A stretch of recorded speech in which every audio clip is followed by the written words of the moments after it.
Belum usai dilanda oleh pandemi, sepanjang tahun 2021, Indonesia masih dilanda oleh bencana alam. Masih teringat jelas peristiwa pilu erupsi Gunung Semeru di penghujung tahun 2021 yang mengeluarkan guguran awan panas hingga lahar dingin dan meluluhlantakkan ratusan bangunan, merenggut banyak nyawa hingga hewan ternak mati atau terjebak dalam abu vulkanik. Namun setelah berganti tahun tentunya banyak pihak yang terus mengupayakan terkait recovery dari Semeru ini. Lalu siapa saja pihak yang terlibat dan langkah konkret yang diambil? Bersama saya Khairunisa, let's talk about it.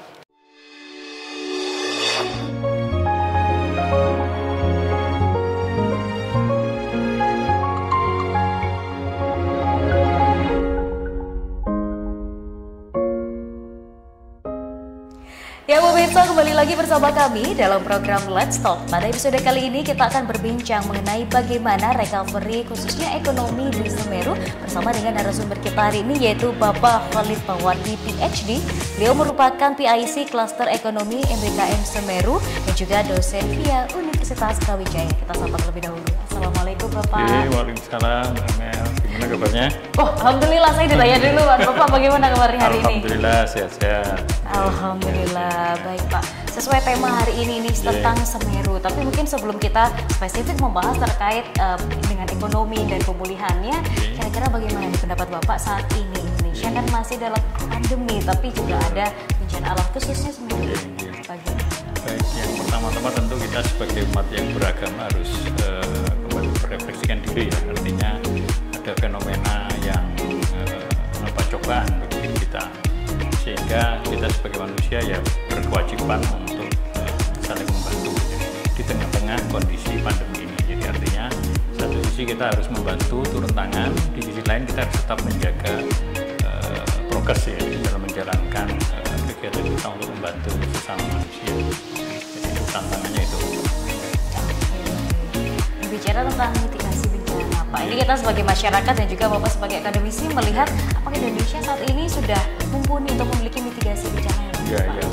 Oke, jadi memang secara teman-teman eksak atau teman-teman yang pakar di bidang kebumian memang mengatakan Indonesia ini di wilayah ring of fire ya. Jadi yang memang taken for granted berada pada wilayah yang potensi bencana itu besar.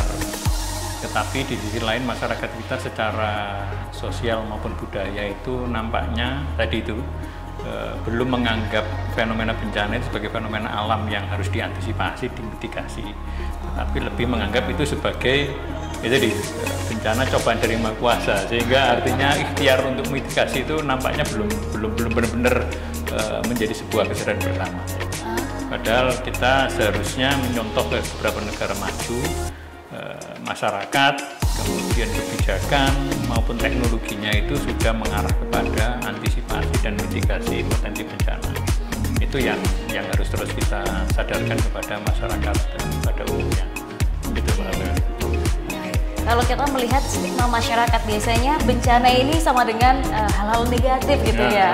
Kalau menurut Bapak apakah sebenarnya ada dampak positif juga yang bisa kita ambil pelajaran? Oke, betul. Jadi ya memang banyak dampak negatif dari adanya bencana.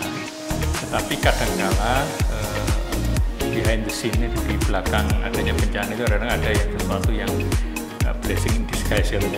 Misalnya gitu tadi, misalkan satu, seringnya ada bencana itu masyarakat sudah mulai sadar bahwa kita harus mengantisipasi, harus bersiap-siap dengan itu.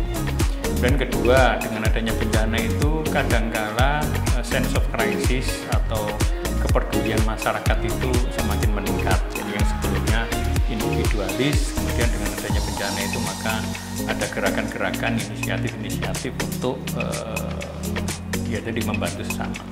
Dan kadang-kala yang ketiga juga ini yang mungkin tidak banyak orang berpikir ya. Kadang-kala dengan adanya bencana itu malah menimbulkan sumber-sumber potensi pengembangan perekonomian. Ini yang mungkin nanti larinya ke salah satu agenda yang dikerjakan adik-adik mahasiswa di MBKM Semeru. Jadi misalkan kalau kita mengajar ke Jogja itu ternyata sekarang ada destinasi wisata di bekas lavanya gunung. Nah itu kan bisa jadi mungkin nanti dari hasil diskusi kita mungkin nanti bisa menjadikan beberapa alternatif seperti itu.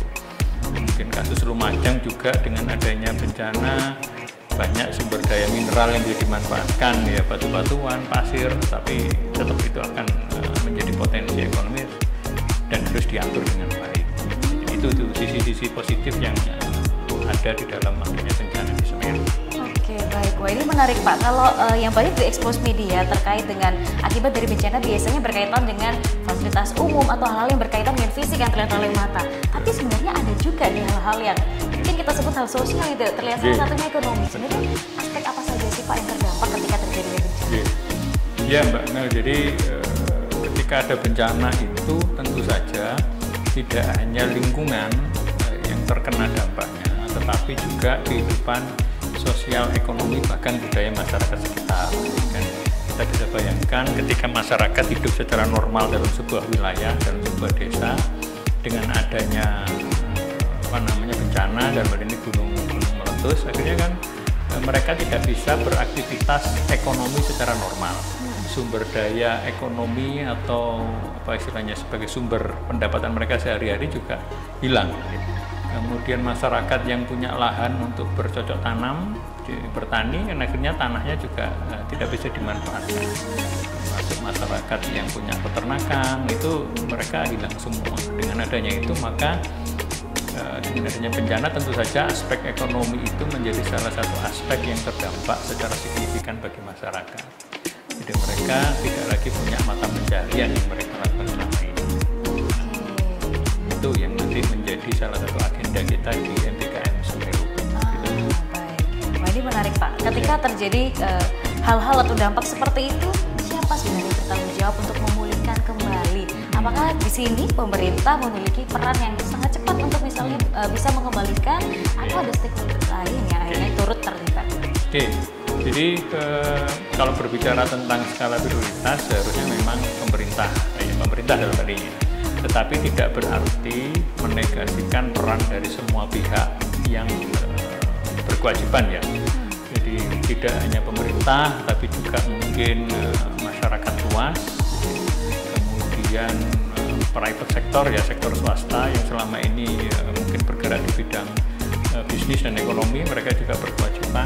Dan tentu saja pilar keempat, jadi perguruan tinggi dalam hal ini adalah dalam konteks ini adalah Brawijaya, yang secara geografis berdekatan dengan lokasi wilayah Lumajang, nampaknya harus memiliki kepedulian lebih. Jadi artinya Brawijaya sebagai institusi pendidikan punya kewajiban moral untuk berkontribusi, sehingga konsepsi pentahelix ya, jadi 4 pilar itu saya pikir punya kewajiban bersama-sama sesuai dengan role-nya masing-masing untuk berkontribusi terhadap penanganan bencana di Semeru.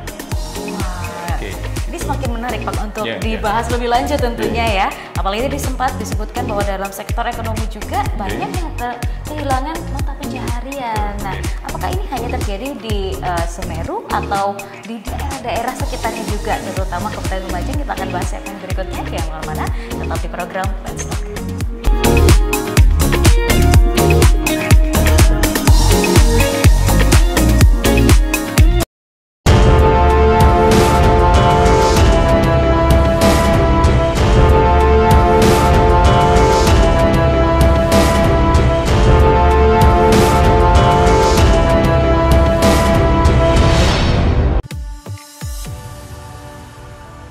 Ya pemirsa, kembali lagi bersama kami dalam program Let's Talk. Masih berbincang dengan Pak Mawardi. Kita akan berbicara bagaimana sih upaya pemulihan ekonomi di wilayah Semeru. Nah Pak, di segmen ini tapi ngobrol sebenarnya daerah Semeru ini hanya salah satu yang terdampak saja, atau bahkan semuanya di Kabupaten Lumajang akhirnya banyak masyarakat yang terdampak juga secara ekonomi. Ya, jadi artinya letusan Gunung Semeru ini sebenarnya memberikan dampak hampir semua wilayah di Lumajang, bahkan mungkin perbatasan Malang ya. Cuman memang ada beberapa daerah yang terdampak secara langsung, ada yang tidak secara langsung.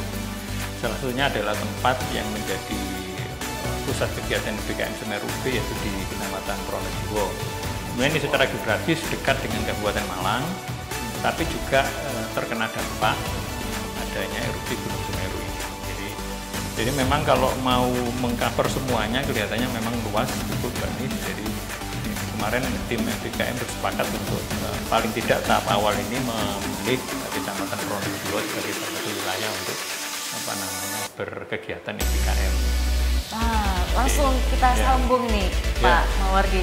Berkaitan dengan MBKM sendiri, mungkin masyarakat pasti bingung MBKM ini apa sebenarnya dan apa sih goals dari UB untuk mengirim tim dalam program MBKM ini untuk membantu recovery ekonomi. Baik, jadi MBKM ini tentunya program yang disarankan oleh Kementerian Pendidikan Tinggi ya. Jadi Merdeka Belajar Kampus Merdeka. Ini goals akhirnya itu adalah melatih atau mendidik mahasiswa supaya tidak terkungkung hanya di kampus, belajar mata kuliah di program studinya saja, sehingga memunculkan berbagai macam kegiatan. Salah satunya adalah MBKM dengan basis pembangunan wilayah pedesaan atau dalam hal ini adalah proyek kemanusiaan. Nah, di dalam MBKM yang Semeru ini terdapat berbagai macam klaster ya teman-teman. Jadi salah satunya adalah klaster recovery ekonomi. Meskipun ada klaster yang lain dengan kalau salah dengan pakar-pakar yang lain, misalkan kebumian, kebencanaan dengan Prof. Sukir kalau salah, kemudian ada psikologi, ada dengan ada juga di bidang kesehatan, ada Dr. Aurik. Nah, untuk di bidang kami, saya sebenarnya dengan Pak Dr. Putu dan juga ada Pak Dr. Bahtiar dari ekonomi sebagai tim untuk bisa membahas konsep ini dan sekaligus mendampingi adik-adik mahasiswa yang diturunkan di Kecamatan Pronojiwo untuk memetakan, kemudian merencanakan, merekomendasikan, bahkan mungkin nanti tahun selanjutnya akan mengeksekusi program-program yang tujuannya adalah membantu masyarakat Kabupaten Lumajang yang terdampak dengan adanya erupsi Semeru ini supaya bisa paling tidak mereka hidup kembali secara normal di bidang ekonomi. Mungkin bisa dikasih spoiler Pak berkaitan dengan program konkret yang memang dilakukan ke masyarakat. Apakah misalnya ada pendampingan untuk mengubah misalnya hasil pertanian menjadi apa? Ini di MBKM ini seperti apa Pak programnya? Ada 3 tahapan dalam MBKM bidang ekonomi. Yang pertama pemetaan, kemudian yang kedua need analisis kebutuhan, dan kemudian yang ketiga rekomendasi program atau kebijakan. Untuk tahap pemetaan kita supaya tidak tidak salah dalam melakukan analisis, kita memetakan sebetulnya kondisi sebelum dan existing itu bagaimana kondisi ekonomi, sosial, demografi masyarakat di Pronojiwo. Kita identifikasi mereka sebelumnya profesinya apa, kemudian kalau ada aktivitas ekonomi apa sebelumnya, kemudian terdampak bagaimana sekarang kondisinya. Nah, kemudian kalau ini sudah selesai, tim akan tahu peta sosial, demografis, dan ekonomi masyarakat di Pronojiwo. Kemudian setelah ini selesai, kita analisis, kita diskusi dengan teman-teman mahasiswa, kemudian masuk di tahap selanjutnya yaitu need analysis. Analisis kebutuhan ini adalah mengidentifikasi sebetulnya butuhnya apa sekarang masyarakat di Kecamatan Pronojiwo ini. Terutama kita batasi dalam bidang ekonomi ya, supaya tidak overlap dengan teman-teman yang di bidang yang lain. Kalau sepengetahuan saya di bidang misalkan psikologi itu ada istilahnya trauma healing mereka adalah. Kemudian misalkan di bidang pemetaan kebencanaan, beliau timnya membuat pemetaan. Nah, khusus kami yang bertiga tadi itu mendampingi mahasiswa untuk di bidang ekonomi, jadi menganalisis kebutuhan. Nah, kemudian ketiga kita akan berbicara tentang rekomendasi program kebijakan apa. Jadi setelah kita tahu kebutuhannya seperti apa, misalkan masyarakat memang real membutuhkan sumber mata pencarian baru. Jadi kita identifikasi sebelumnya apa dia. Misalkan beliau sebelumnya punya usaha yang banyak, itu kan tambang pasir, Mbak. Tambang pasir itu kan ya secara fisik mereka dapat, tetapi tidak ada nilai tambah. Kemudian itu sekarang kan habis. Misalnya kita analisis bagaimana supaya ada nilai tambahnya. Nanti kita akan coba merekomendasikan program, misalkan pendampingan masyarakat untuk membuat produk yang menggunakan bahan baku pasir, bataku misalkan. Nah, ini kita dengan bantuan teman-teman dari Fakultas Teknik, bagaimana misalkan membuat bataku itu yang kualitasnya bagus. Nah, tentu mereka punya ilmu kan, teknik sipil. Nah, akhirnya kita kenalkan itu ke masyarakat, termasuk misalnya mereka butuh peralatan produksi teknologi tepat guna. Kita nanti akan koordinasi dengan teman-teman dari Fakultas Teknik, kita kira-kira bagaimana bisa membuat mesin produksi yang sederhana dan tepat guna. Nah, kita latih mereka. Akhirnya harapannya nanti ke depan mereka tidak lagi hanya berfokus untuk mencari pasir, mengangkut ke truk, kemudian menjual, tapi mereka bisa membuat batako dengan bagus. Misalkan nanti adik-adik mahasiswa punya kemampuan untuk membuat website atau pemasaran online, nah itu nanti dibantu untuk memasarkan batakonya tadi itu, sehingga punya akses pemasaran yang lebih luas. Itu salah satu program, mungkin masih banyak lagi program yang bisa kita kembangkan di Pronegimo ya. Wah, menarik gitu, Pak, karena walaupun pada awalnya dipetakan sesuai dengan bidang keilmuan masing-masing, di akhir bersinergi juga dengan yang lainnya. Yang bikin penasaran, apakah mahasiswa juga akhirnya disesuaikan, misalnya, oh ini dari jurusan ekonomi ya sudah berarti gabungnya di MBKM yang berkaitan dengan pemulihan ekonomi, atau bagaimana Pak? Di kelompok kami kebetulan ada juga dari berbagai fakultas, dari fakultas ekonomi, dari VIA, dari fakultas pertanian, perikanan ada. Cuman memang mayoritas backgroundnya yang di bidang sosial ekonomi. Tetapi sekali lagi tadi disampaikan Mbak Nisa juga ada sinergi di antara mereka. Tapi ternyata memang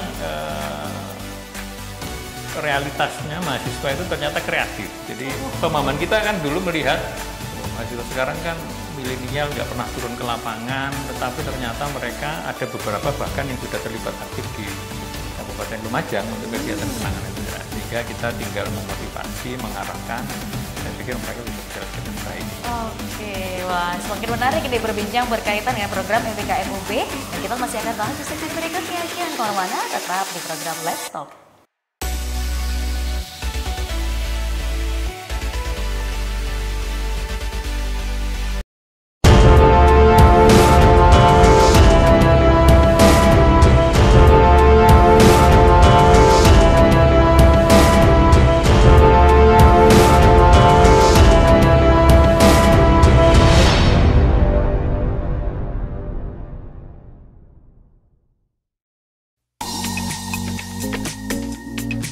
Ya pemirsa, kembali lagi bersama kami dalam program Let's Talk, masih berbincang dengan Pak Mawardi. Nah Pak, tadi kita sudah bahas banyak nih berkaitan dengan program dan goals langsung dari MBKM, khususnya pemulihan ekonomi sendiri. Nah, yang jadi penasaran ini, apakah mahasiswa semuanya bisa mendaftar atau ada syarat khusus, misalnya semester berapa nih yang boleh daftar atau bagaimana?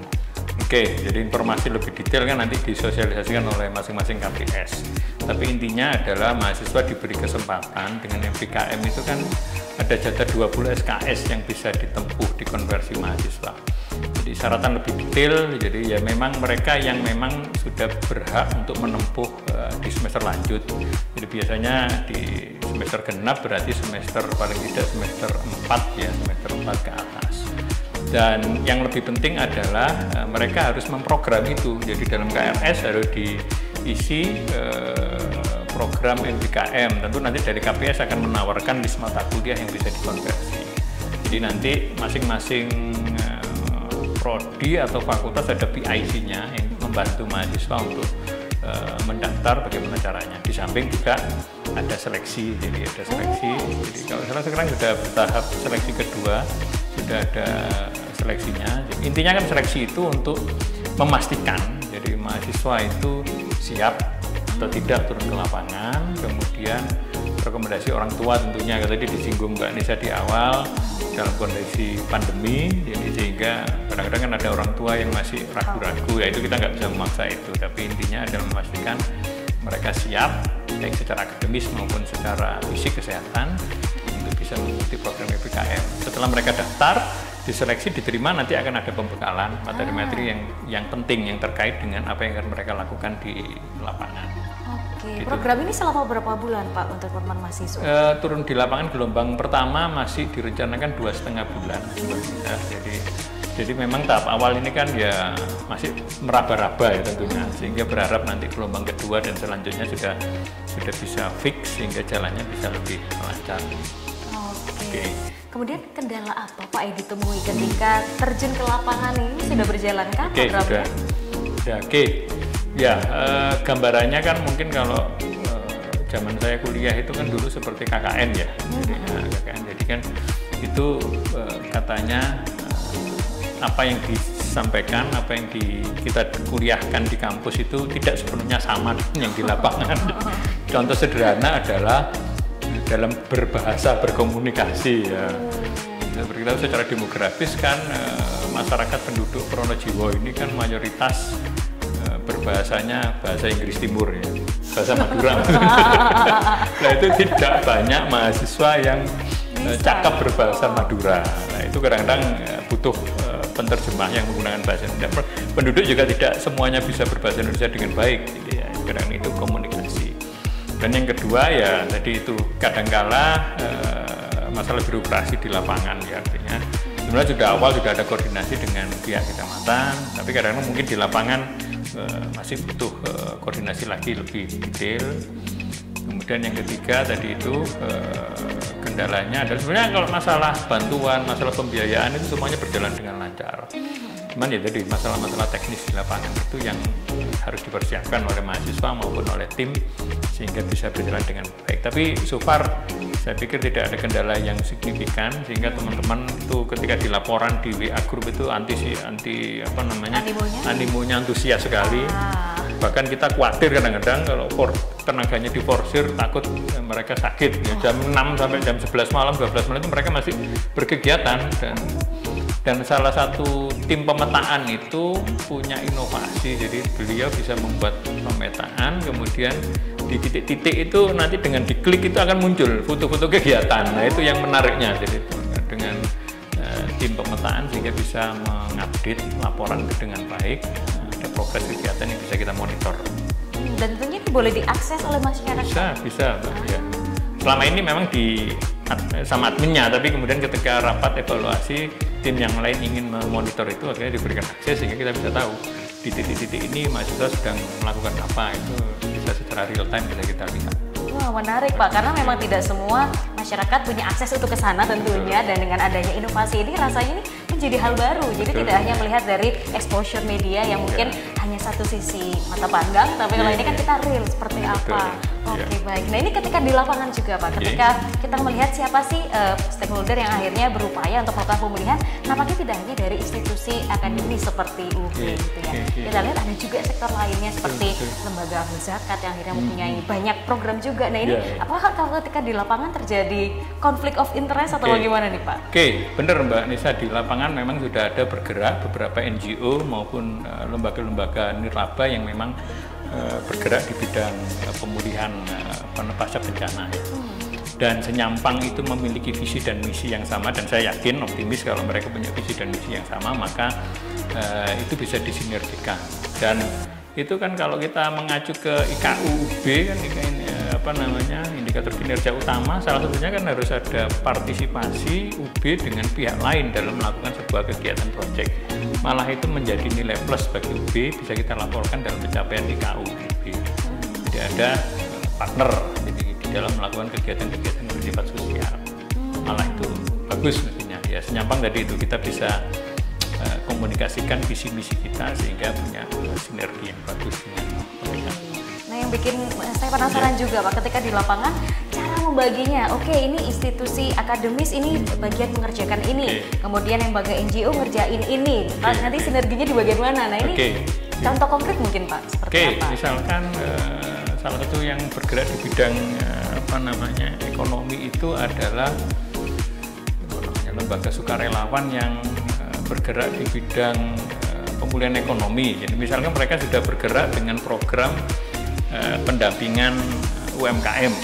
Nah, kalau memang mereka sudah bergerak di bidang itu dan mereka sudah punya perencanaan program yang baik, mungkin UB bisa membuat kegiatan yang berbeda dengan segmen yang berbeda juga. Jadi misalkan mereka sudah bergerak di bidang pembiayaan sektor mikro ya, microfinance. Nah, berarti UB mungkin kegiatan yang di luar itu. Saya pikir tinggal bagaimana mengatur sinerginya sehingga tidak sampai ada perbedaan yang berpotensi untuk berkonflik. Gitu.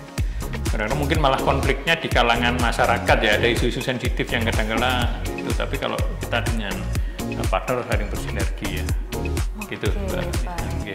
Harapan Bapak dengan adanya NDKM ini bagaimana? Harapannya yang pertama jelas masyarakat yang menjadi korban bencana itu terbantu. Jadi UB datang membantu, jadi berkontribusi sehingga baik UB maupun masyarakat Kabupaten Lumajang, misalnya Kecamatan Pronojiwo, bisa saling ada sinergi, saling membantu. Jadi UB membantu kemanusiaan, mereka membantu dengan artinya bekerja sama di UB. Kemudian yang kedua, semakin banyak mahasiswa yang berminat untuk mengikuti MBKM. Jadi karena sebenarnya kan ini adalah ladang bagi mahasiswa untuk melatih mereka baik kepemimpinan, kemudian sense of crisis, berorganisasi, dan tentu saja yang lebih penting adalah mereka tidak hidup hanya di menara gading kampus, tapi mereka tahu apa yang terjadi di masyarakat. Nah, itu kan yang dituntut adanya ya, mahasiswa atau alumni seperti itu. Sehingga itu, kemudian ketiga ya pemerintah paling tidak memberikan apresiasi lah kepada UB, artinya sebagai bentuk rekognisi bahwasanya UB sebagai institusi pendidikan itu punya sense of crisis, kemudian punya kontribusi di dalam pengembangan masyarakat, terutama masyarakat sekitar Kabupaten Lumajang. Gitu saja. Luar biasa, terima kasih banyak Pak Mawardi. Semoga lancar terus semua programnya, dan tentunya mahasiswa UB selalu di sana. Amin. Ya, Allah sehat. Baik pemirsa, tak terasa 30 menit sudah kita berbincang mengenai bagaimana pemulihan ekonomi yang ada di Semeru. Semoga apa yang diupayakan oleh UB dalam program MBKM ini terus berjalan dengan lancar. Saya Khurunisa beserta seluruh kru yang bertugas mau pamit undur diri. Terima kasih atas kebersamaan Anda dan sampai jumpa.